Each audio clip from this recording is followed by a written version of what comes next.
Well, greetings. It's really nice to be back at the University of Pennsylvania.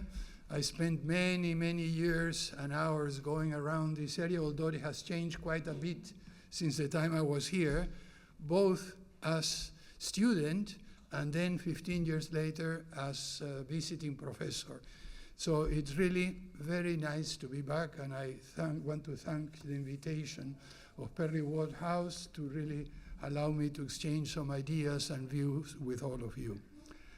What I would like to do is something which is slightly more academic than I'm normally accustomed to talk about in reasonable. I want to give you a sense of how is it that the time I spent here at Penn especially, at a very unusual academic, I would say, period, really that was a time, the late 60s and early 70s. Many of you are too young to remember the Vietnam War, to remember the Martin Luther King and all the protests and all the things that we had to go through, all the changes that were happening in society at that time. But something in the academic world of management and behavioral sciences happened at that time. There were a few places when many different strands, ideas, and ways of thinking came together. The systems approach and systems thinking managed to provide a kind of umbrella to put together everything from abstract mathematics, topology, algorithms, and so on and so forth. And by the way, this was before the time personal computers existed. So we really had to do a lot of work by hand with calculators, so on. At one extreme, and at the other extreme, philosophy, group dynamics, all the interpersonal things, and in between, a great deal of other disciplines and ways of thinking about human affairs. All of that, in a sense, came together in a few places, and Penn was a privileged location. When Russell Ackoff, who was the director of the Operations Research Program, decided to change it into the Social Systems Science Program and broaden the way we were taught, broaden the way we were taught to apply a variety of concepts. I was fortunate to study not only with Ackoff, who was my dissertation advisor, and I was honored as visiting professors 15 years later after I finished my PhD to hold the same chair that he had. For me, it was quite an honor. But we also had Eric Trist, who was the founder of the Center for Human Relations at the Tavistock Institute. Larry Klein, the Nobel Prize in Economics, was one of our teachers. And I could give a long list of luminaries in different areas that all were here for about 10 years, and I was privileged to be able to learn with all of them. As you can imagine, we were pulled from one and another direction all the time and had to change quickly our mindsets in order to understand what I was teaching. Let me just then briefly run you through what is it that I got here, how I was able over 50 years to try to integrate it and then to apply it when I became, by a certain set of coincidences, president of my own country. Let me begin by saying that the social system science approach that we had, basically what it did is pull together all these strands of thoughts that I mentioned with one additional proviso. In addition to putting together many currents of thinking, the idea was to put them in practice. So the Management and Behavioral Science Center had many practical projects in which the students actively participated. So we got both the intellectual sort of teachings of our professors and also the practical experience of working with real life problems. I worked on 2 or 3 very different projects. One of them was my PhD dissertation. Let us see. Well, what I would like to talk about is the way I put together those ideas and I received in a practical way. Governance basically means setting a course for action, deciding on how is it that you are going to steer. Remember, governance comes from kybernesis or kybernius in Greek, which means to pilot, to steer. So basically governance is giving the overall direction for the public agents, private sector, whatever it is.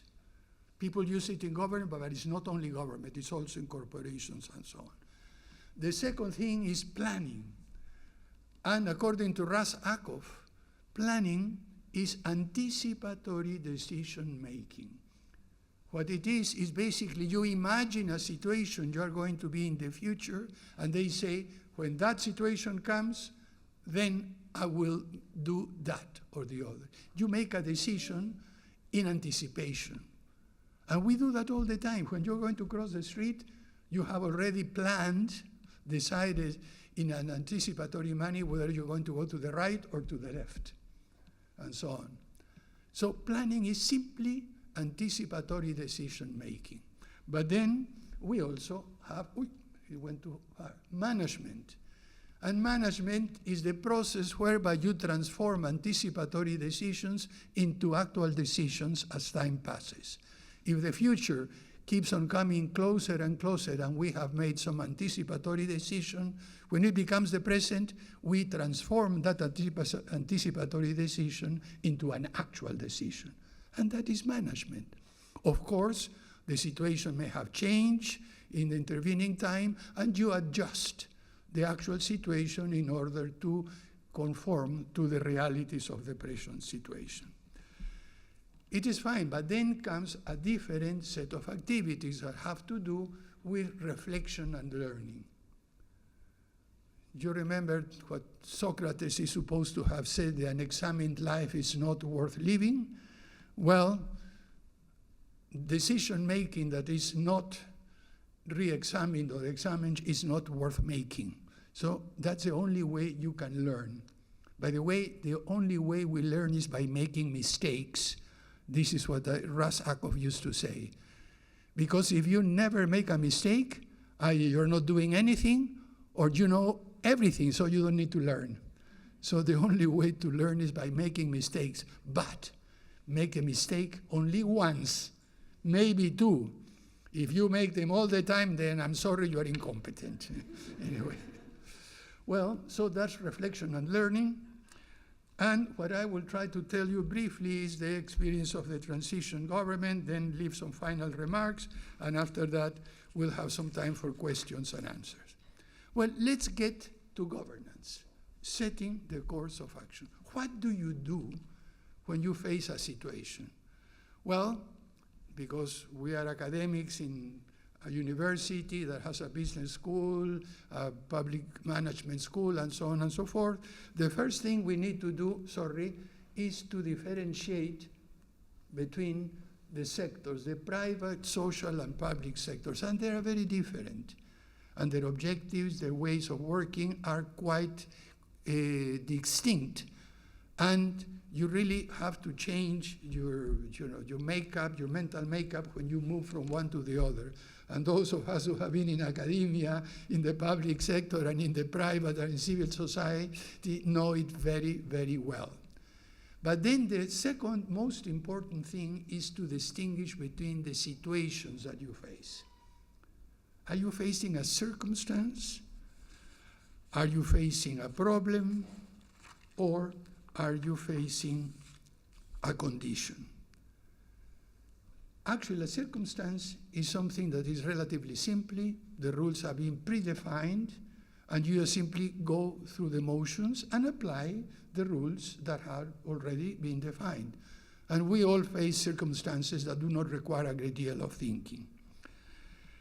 A problem is a little bit more complicated. It has multiple causes, many actors, and you have to really navigate your way in different forms and so on and so forth. But you can ultimately, in spite of the difficulties, find an answer. You can solve a problem. You rarely solve it. You have to resolve it several times, resolve a problem sometimes. But It comes within a certain limited period and you can do it. But then a condition is something completely different. A condition is what Ras Akov used to call a mess.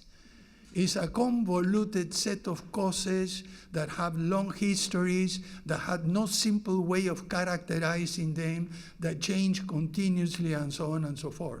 And you can immediately realize that the type of effort, the type of time, the type of resources that you have to put in order to deal with a circumstance, a problem, or a condition is very different. And one of the many mistakes that are made is that people try to deal with conditions as if they were problems or circumstances. In that case, basically, you're using a fly swatter, which is for a circumstance, in order to really solve a huge problem. But then the opposite comes sometimes. There are really circumstances that people treat as conditions, and they usually use a cannon to kill a fly. So you really have to manage the way in which you approach certain things. Once you have that, then you move to another stage, and the second stage is something that Sir Geoffrey Vickers called acts of appreciation. And what is an act of appreciation to Vickers? The combination of judgments of facts and of values. Well, I have expanded his ideas. And basically, to me, an act of appreciation is when you put together three sources of influence: mindset, evidence, and character. Mindset basically is the set of concepts with which you apprehend reality. If you have just one concept in your mind, the concept of hammer, then the world is made only of nails and nothing else. But if you have a toolbox, then you can make finer distinctions and deal with reality in a much more sort of effective manner. And by the way, in the world that we live in, you really require a very big toolbox. You have to learn as students not only your own discipline, but to be familiar with other disciplines and other things that all your companions, students, are learning as well. Evidence is two things: data, hard data, for which there are very well-established procedures which all of us have agreed beforehand, and therefore we can rely on it, usually quantitative. But then evidence is also information. Information about what is happening, about acts, about intentions, about objectives, about the behaviors of others. So the second source of influence is evidence, both data and information. And the third one is character. And character comprises your values, comprises your preferences, your likes and dislikes, your emotional reactions that give significance and meaning to the combination of mindset and evidence. When you put all of these three together, you do that through an integrative judgment. And this integrative judgment basically allows you to decide, I am going to go in this direction, I am going to go in that other direction, and so on and so forth. This is quite clear, at least to me. Once you have put together all these three things through act of integration, you know the direction. But are you happy with the first outcome that you get from that? Nope. You normally think, wow, have I forgotten something? Is there a concept? Is there some data? Have I taken into consideration the reactions or feelings of others? And you usually go back and revisit your mindset, your evidence, and your character until you say, enough, let's reach closure. We cannot continue going and going and going along, and so on and so forth. You reach closure, and this means that you have the final outcome that then leads to the process of decision making. So therefore, what we have is sources of influence and so on and so forth. Let me put the last bit in there. The outcomes are provisional. You revise them until you have the final. Let me just give you a diagram that puts this together. Here if this can, well, anyway, the initial approach, mindset, character, and evidence.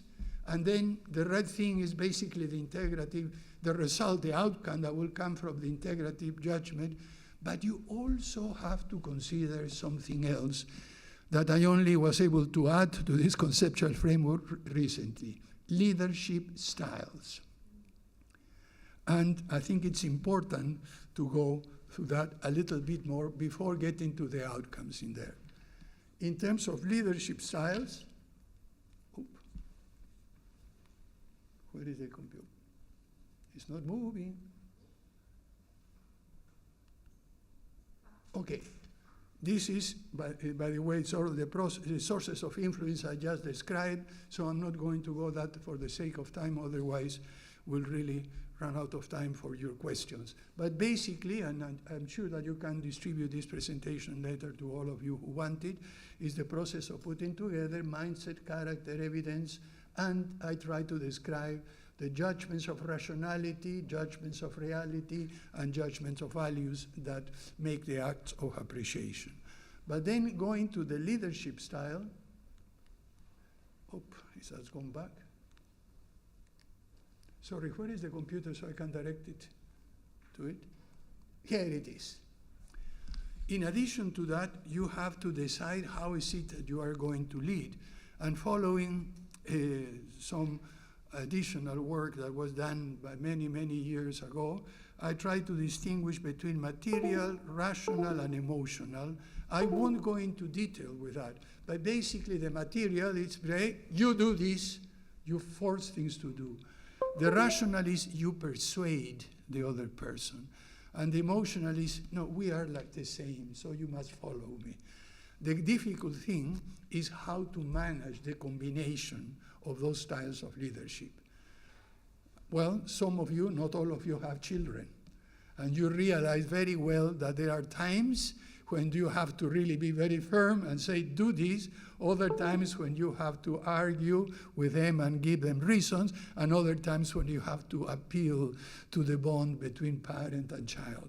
And those combinations are no different from what you have to do when exercising leadership and deciding on governance in any other case or any other situation.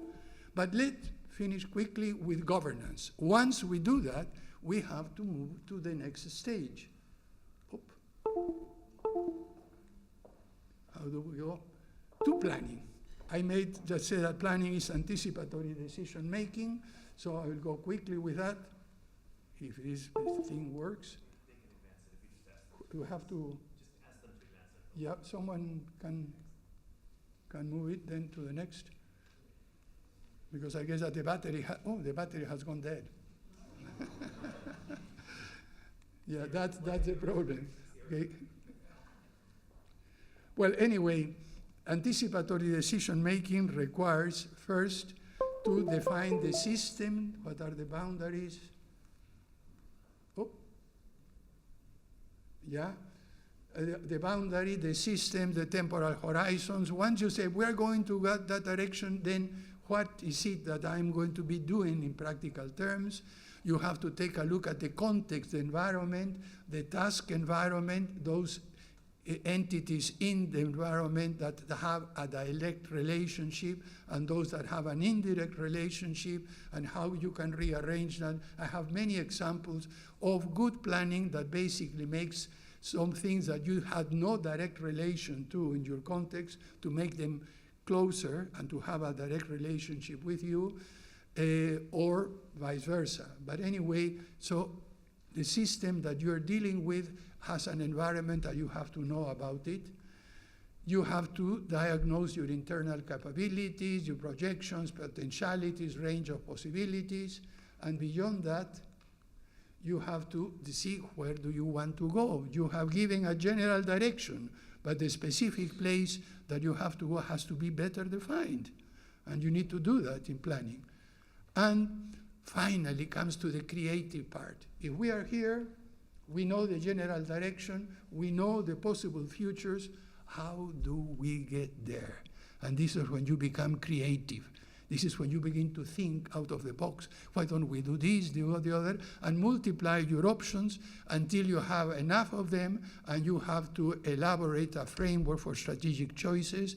You have to choose some of those options, put them together, and really basically following that.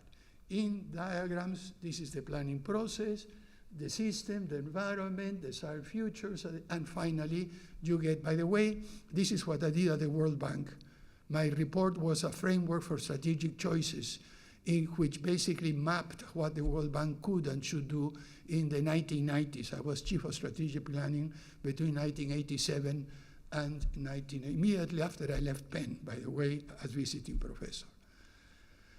The management is transforming anticipatory into actual decisions, and that is a relatively simple process. First of all, as I said earlier, as the future comes to the present, you have to decide whether your anticipatory decision is sound, still robust or not.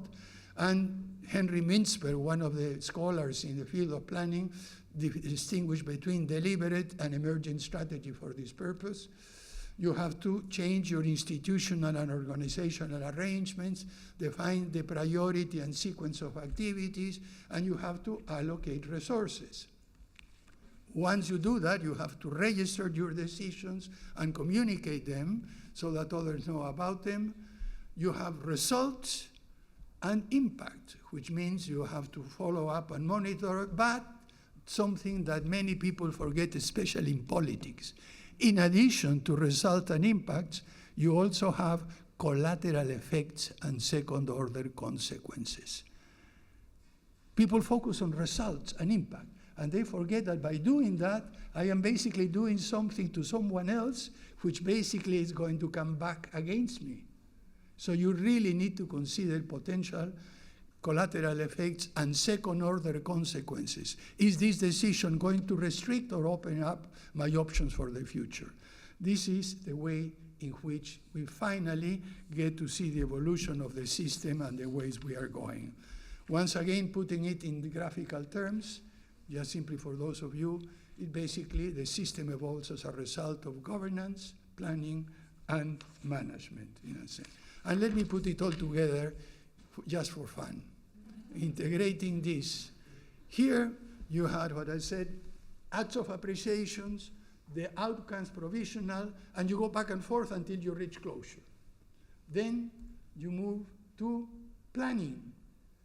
Decisions, anticipatory actuals, you register and you communicate, and by the way, there is always an overlap between governance and planning. They are not completely separate processes. What I'm describing is conceptually neat. In practice, they overlap a lot. And then you have management, implementation, and basically there is also an overlap between management and planning, and so on. And finally, once you put it all together, you have this. You learn by going through this feedback loop between your collateral effects, your impact, results, and second-order consequences, so that you improve the way in which you do your acts of appreciation. This is all nice and it's beautiful. You can do it nice conceptually. How did it work in practice? Let me tell you what we did. During my government, and by the way, it's not that I sat and said, what is my mindset, what is my evidence? No. You really go decision after decision all the time, very, very quickly. But I had really the luck and opportunity to think about what I did, and this is what allows me to be able to explain it to you now. I use the systems approach implicitly. The pandemic was basically a problem. And we resolved it to a certain extent during a limited period. We had to secure vaccines. We negotiated and managed to go from 0 to 87.6 million doses in 5 months, enough to vaccinate 3 times over the target population. It was a very complex, very difficult thing, but it was a problem. We could solve it and resolve it. The measures to adopt contagion as well, the supply of medical oxygen, we managed to increase it 6 times in order to be able to really take care of those who were had acquired that. And then we had to update the number of fatalities and so on. But the pandemic was a problem. We also had general elections just 5 months after I took over. But this was a circumstance. Why? Because the rules of election are defined. The timetables are defined. We know everything there. So it's a question of just simply following what is already written. Except that, well, and you're familiar with it here in the US, the elections were very close. Only 50,000 votes separated the winner and the loser. What did the loser do? Yes, fraud. So we had to be very firm because we were confident in the electoral authorities and on the international observer missions. And so we really basically rejected fraud claims and supported the electoral. But that, in spite of all the political noise, it was a circumstance. But conflict, control, and containment was a condition. We had to face an agricultural worker strike, a transport lockout, land-grabbing invasions, and so on. Some of them, the land-grabbing invasions, we really managed to deal with very quickly. The lockout, basically, it was solved, quote unquote. We transformed a condition into a problem, but it probably will continue and resurface. But then the agricultural worker strike was a total mess. We could only solve it partially, and we managed to get a moderate and sensible result from the legislature and my government, which of course alienated the extreme right and the extreme left, who say this is a disaster, and they are back again at it. So it will recur and it will continue continually. And then we had economic reactivation and several other things were both conditions which then we transform into problems and so on and so forth. So therefore, the question is to see how much effort do you put in something, and this is something which not only me, but my ministers, senior officials, advisors, we all had to work together to deal with that. But mind you, without the background I have had before, I could have not done as effectively as I did. Let me finish by saying to all of you that ideas and concept theories have great practical value if you learn how to link ideas with practice. And this is what I learned here at Penn in a major and significant manner. So don't think that what your professors teach in terms of abstract way is useless. It's not, if you learn how to use it properly. The social system science approach was absolutely essential and useful. I was able to put many of the ideas, and I could even go in more detail if there are the questions time there is interest in your part, to say how I managed to pull things together. How, for example, what Larry Klein told me about data matter a great deal. What Eric Trist told me about motivations and interactions matter a great deal. What Hassan Özbekan told me about the philosophy of planning of anticipatory action. What Russ, and so on and so on and so forth. I was able to pull it all together to add my own little bit and present what I did to you. Reflection and after leaving government allowed me to learn and to do the conceptual framework I'm sharing with you now. Otherwise, it would have stayed just in my mind without the chance. I got a grant to write this book, Gobernar en Tiempos de Crisis, in which I describe the conceptual, the factual, and my own feelings as well while doing that. And from that is what I managed to get most of the things I'm saying in this lecture. The act of appreciation, and you really should think about your own mindset, the evidence, character, lead to reasonable outcomes and effective governance decisions. That is quite clear. And for a country like mine that has been mismanaged for many years, the thing that this does is show that it is possible to govern well, even at crisis times. So don't get discouraged. I'm sure that many of you are going to do that, whether in a corporation, in civil society, in a government agency, whether in your own countries and elsewhere. This can be done if you really have the right conceptual tools and the right attitudes. And this is what we did during the transition and emergency government in Peru in 2021. Well, thank you very much. I think I just ran my time, and we go to the next slide.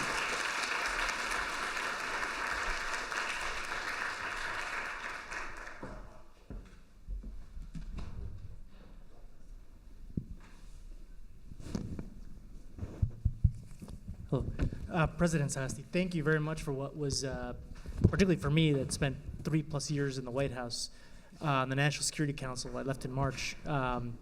Incredibly instructive to have a conceptual framework for systems thinking in an imperfect environment where you have asymmetries of information, where you have coalitions that maybe have competing interests.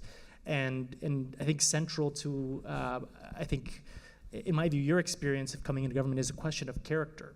So I want to get to the questions of how you really thought through this framework when you were in the days when you came to office. Can you maybe talk us through the days leading up to and afterward in November 2020 when you came to office? Things happened very quickly. I remember I was in the White House. It was a moment of chaos. We didn't totally know what was happening. And what happened was President Vizcarra was impeached. Then you had President Merino, who was president of the Congress and assumed as acting president. After 5 days, resigned, and then you came into office as president of the Congress. But you did something that I thought was really, I think, speaks to your character, which is you were slated to compete for office in the 2021 general election. You decided to forgo that opportunity and focus really on governing and a kind of a transitional government. And you did it at a time when there was a global pandemic and Peru was in a moment of incredible crisis. Can you walk us through maybe some of the key decisions that you felt you had to make during that time to come to office and then during your time in government? Well, I wasn't expecting it. It was unexpected, but fortunately I was not unprepared. So that allowed me, with all the background, to deal in a more or less sensible way. What did they say? A man has to do what he's got to do, or something like that. Well, my time came, and there was no way I could refuse that possibility. As I have said in many occasions, I am probably the only president to have been elected by his political enemies. Mainly because there was a failed attempt to name another Speaker of Congress and then President. And in the end, the majority voted for me, even though they were my staunch opponents in Congress.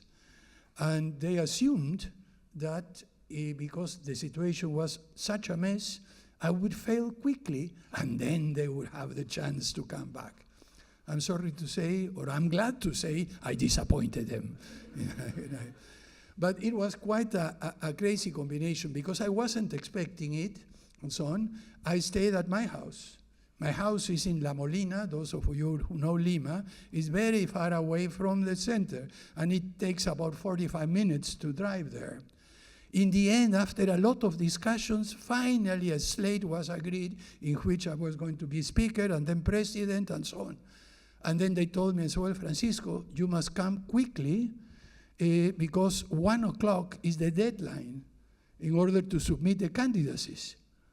So I said, no way. It's 12:30. It will take me 40 minutes to get there. I cannot make it. Oh, come on, we need you ready. When there, lo and behold, I remembered that 1 week later, I had obtained my electronic signature. That little device that you put your identity card, and so I did.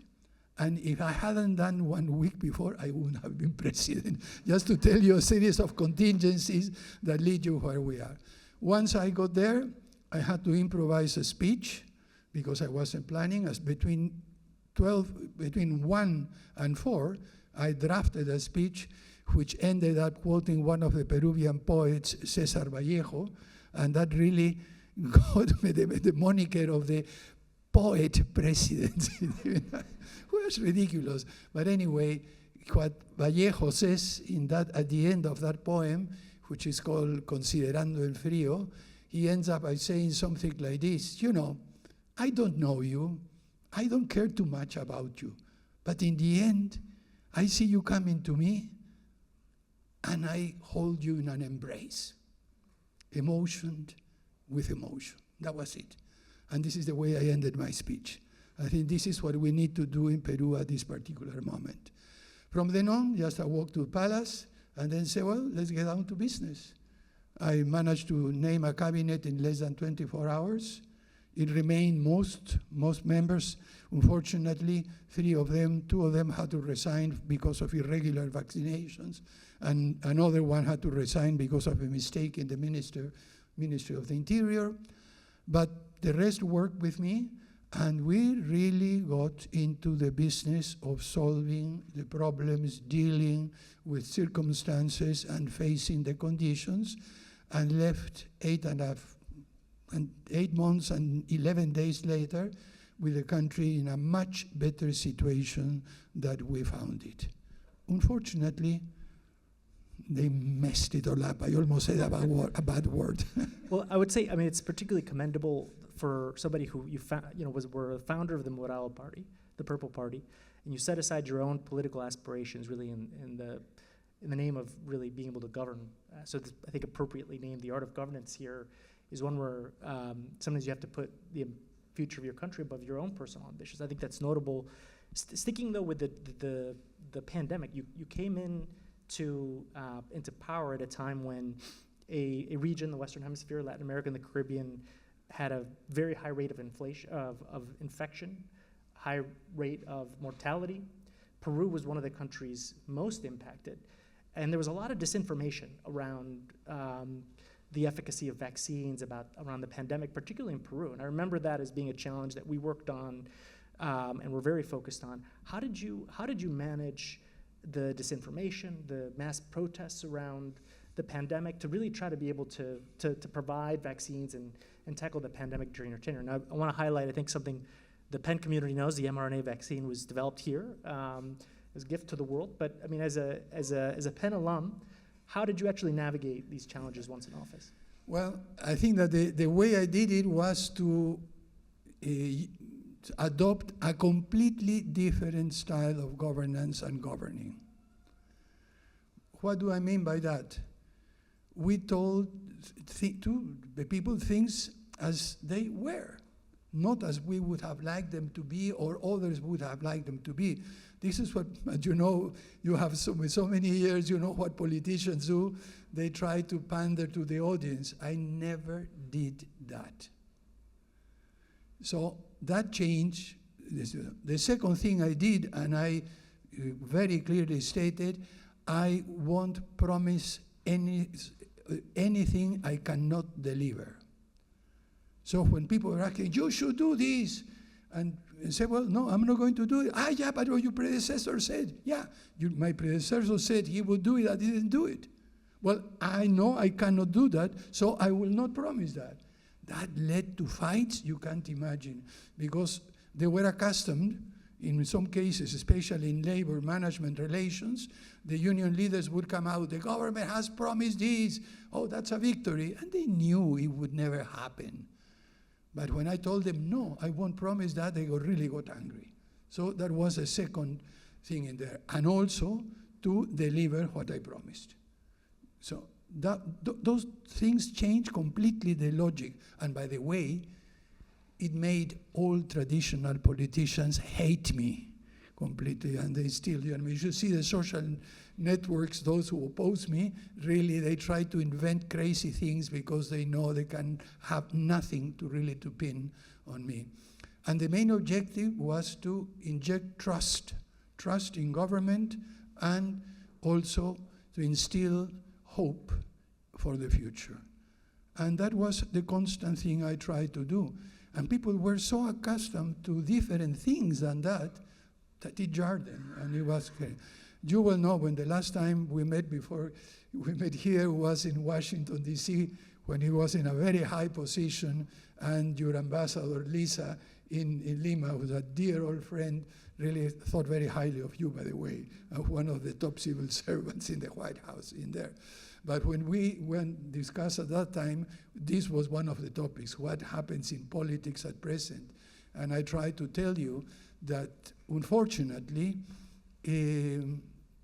Castillo, and now the president, went back to the old style of governance and politics. So the question is to persevere and to see whether we can bring other politicians, in this case, much younger than me.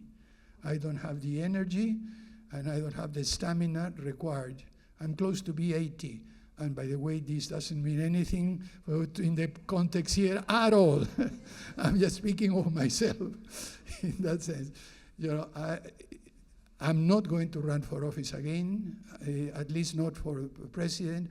I may run for the Senate, because the Senate comes from senectude, from being senile, and I qualify for that.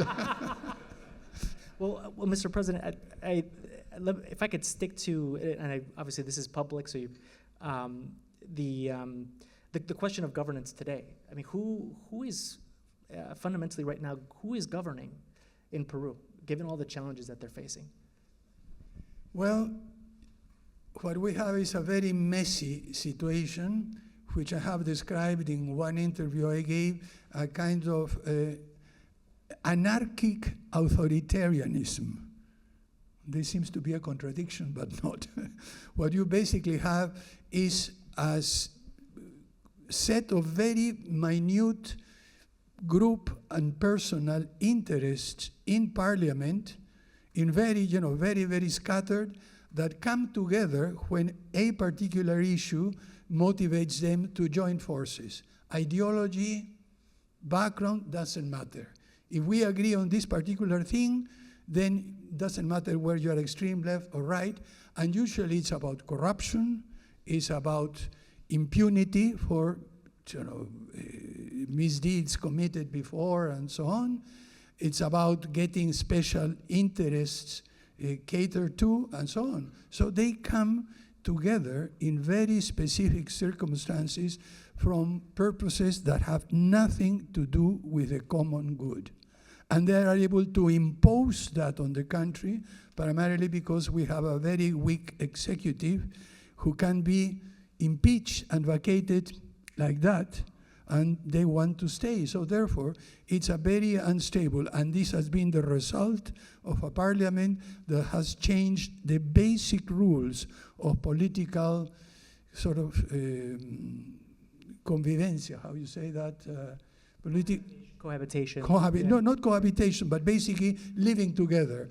The rules for engaging and living together, they have modified them and put them in order to facilitate these very spurious coalitions that come together for limited times, then they are disbanded, then another one comes. It's all in terms of particular interest.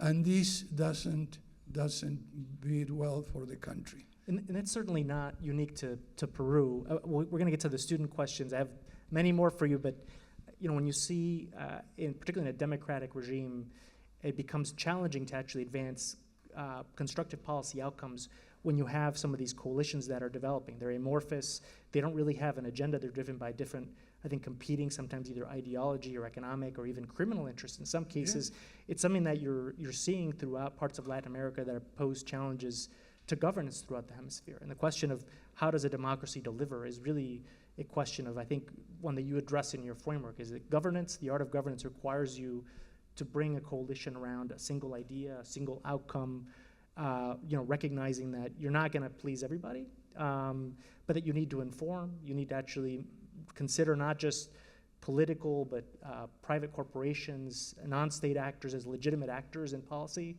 And it is something that ultimately requires where we started the conversation, really focusing on the good of the country. But if I can shift to the community, because I know this is a question that's probably going to come up from students, as a distinguished former student of Penn, you also taught here for a period, somebody who also was successful in politics. When you look back at a very accomplished career, what advice would you give to the student community? Well, the advice will be to be curious. Now you're living in a very different world than the one we lived in. You have an excess of information. You really have to learn how to manage that sort of onslaught of information, this tidal wave of disinformation and information. You really have to train yourself in order to distinguish, in order to double check, in order to triangulate information.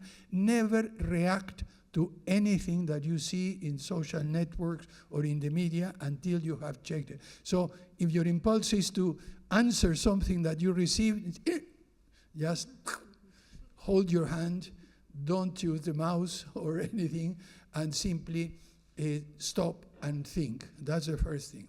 The second one is that you really should be curious and try to cover as much ground as you can when you are here. If you're a student of architecture, then go and listen to lecture in economics. If you're in economics, go to the medical school. If you're at the medical school, go to the arts. Get a sense of how the whole intellectual enterprise in a privileged university at Penn is happening.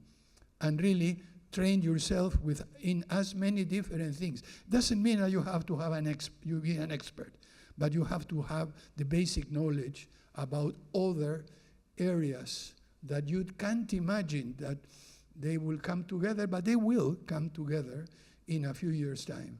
Just as a footnote, one of my first papers was of an experiment I did in 1967-68. Together with a colleague at Penn State University, we designed the first computer program to compose choreography. And we put it on stage in the experimental dance workshop in March '68. So at that time I was thinking, how can you use computers and information technology to leverage creativity? This is the type of crazy things that I urge you to do all the time. Excellent. All right, we're going to open this up to questions from the audience. Please raise your hand, and when I call on you, if you could just state your name, maybe your area of your major, and then obviously I would ask folks just to kind of keep their questions relatively short. Let's start with the front row.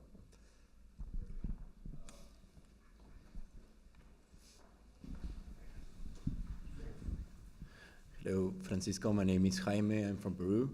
I'm a student at the Wharton School and at the Law Institute.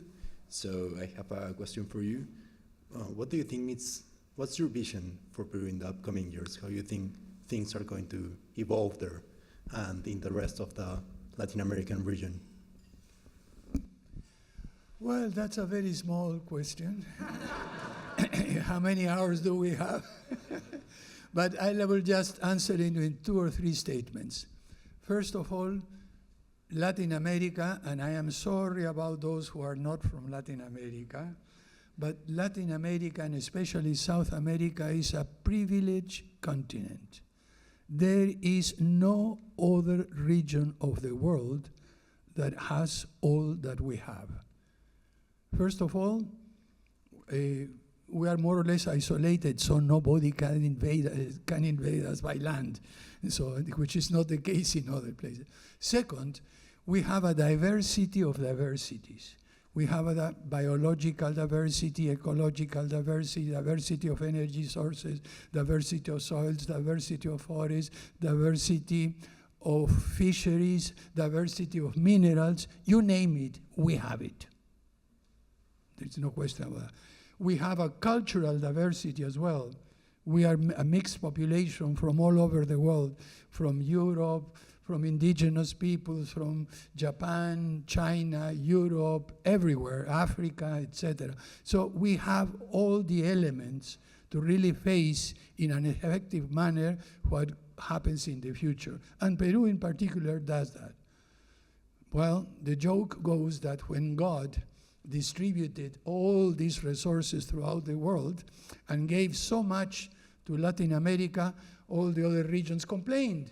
Said, God, how do you do it? Don't worry. I will give them Latin American politicians to even things out. And this is what we have had up to now. So the real task is basically to see whether we can first recognize that we have those possibilities, and second, whether we can replace the present crop of politicians with people who think of the common good, who are aware of what our continent, what our region could be. Excellent answer. Other hands? You up here. Thank you for speaking with us today, Mr. President. My question is, with the increasing number of violent clashes between protesters and police in Peru, what is the avenue for youth engagement with the Peruvian government to try to improve the situation there? You mean Excellent in question. conflicts or? Either through protest or just how the youth can get involved and help shape policy. Well, what we basically need is for more good people to get interested in politics. What is happening, well, not only Peru, I guess that in many of the countries that you are from, including this one, I do not know, is that, politics is so dirty. Politics is a mess. Why would you get into it? And, so my task and my mission in Peru, at least, and elsewhere, to a lesser extent, is to get involved in politics at whatever level you can. Yeah, make a difference. Don't just complain, which is, what we all do. Oh my God, this is terrible, this is that, the other. Look what they are doing. My God, they are doing that because we allow them. I have been involved in politics on and off in a limited way for many years since my student days at the university in Peru. But always as an advisor, a member of a board, and so on and so forth.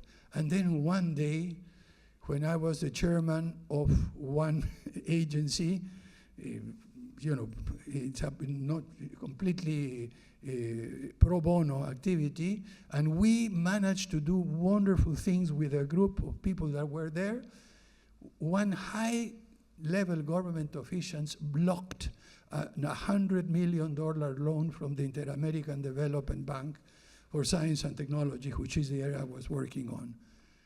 And why? Because she simply wanted to do it. And because she had friends, and because I had offended her in one occasion, so I decided, the heck with it.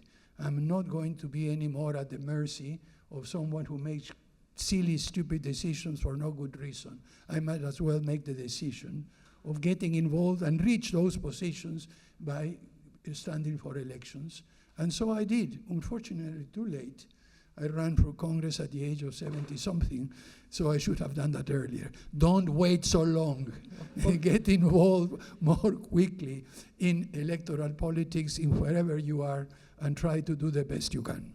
If I can underscore what you're saying, it's in Latin America in particular, you used to see kind of youth movements that were wrapped up in social movements conversations and were often divided into left-right dynamics. But you're seeing now a generation, I think Gabriel Boric is maybe an example in Chile, where it's less of a left-right and more about how democracies can govern. So the idea that students cannot actually shape policies, I think is, I think that the evidence really suggests much otherwise. The ability to actually shape conversations, not around ideology, but about the art of governance really is a fundamental, I think, point. So definitely get out there and be active. Yeah. Just to expand on that, and I would urge young people who get into politics to think about what we just discussed, about governance, about planning, about management, how about system thinking can help you. Some of the problems with very young people who have been in politics exclusively from a young age is that they don't have this background.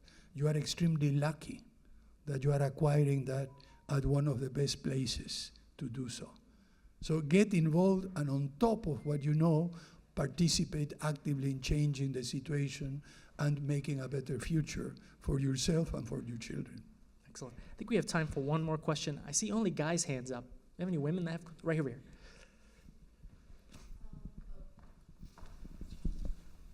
Hi, my name is Sonia. I'm a senior studying history. I had a question about something you had hinted at before about the traditional politicians. So kind of integrating it with your social systems theory, what do you think is the major flaw with these quote-unquote traditional politicians and sort of the rise of like populism and authoritarianism in Latin America and other parts of the world? And what do you think they get wrong in terms of your vision of governance and democracy, in terms of where you're talking about governance, management, and planning? Thank you. Great question. Well, once again, this is a question, so I will try to answer just a small part of it. I mean, first of all, we have to think about different ways in which democratic practices are going to evolve. What we used to have in the past, which is an intermediation by political parties between the citizenry and those holding power, has broken down. You know, now what those of you who are in political science know as a disintermediation.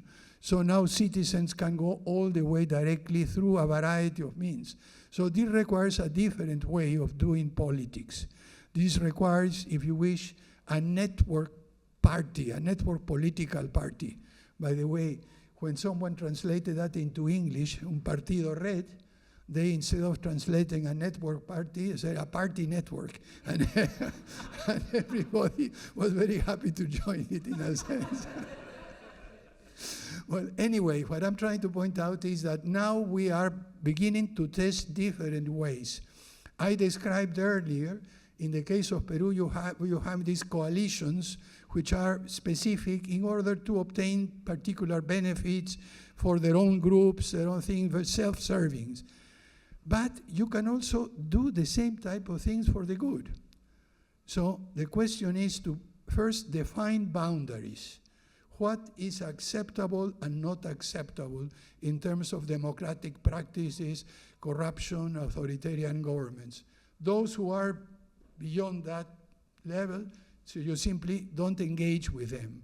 But that leaves a huge swath somewhere in the middle of people who think slightly different, but because they are so intellectual, even a small difference translates into some, I cannot be with you. So we have to learn to re-engage with those who have the same ultimate objective, but think differently from us. And this requires new habits of dialogue, of discussion, and conversation, which unfortunately, in the age of social networks, have been lost. So this requires a different way of doing politics that your generation will have to inaugurate. I'm thinking and writing about that, trying to describe what would it mean in practical terms. But let me give you one practical example from Peru. The opinion polls indicate that on the scale from 1 to 10, when 1 is extreme left and 10 is extreme right, about 15% of the voters come at 10 and 1 at the two extremes. You add 9 and 2, and you get at least about 20%. So the extremes account for 40% of the electorate. But the 60% in the middle is really spread out, and what happens is that those in the extremes can get together for very specific purposes that I just described. But those in the middle, oh, no. You know, you're thinking this, oh, you supported Fujimori in 92, so therefore I cannot talk to you. Oh, you did that or the other. Silly. You have to learn to talk with those that think differently but have the same ultimate objective. And in our case in Peru, we have about 15 to 20 candidates in the positions between 3 and 8 in the scale, but just 2 or 3 at the two extremes. Who is going to pass to the second round of voting? always the two extremes if we basically divide the vote between 10 or 12 for those who are more moderate. So my task at this moment in Peru is trying to forge coalitions of the more sensible people, and I have coined the oxymoron of radical moderation. Moderation because you need to listen to everybody, radical because you reject dictatorship and corruption. You don't deal with it. That's the radical part. The rest is moderate, and we should talk to everybody who has the ultimate objective, even if the means may seem different. Excellent. Well, Mr. President, thank you so much. And I know I could speak for everybody that I think we could use more radical moderates in global politics, but please join me in thanking President Sagasti.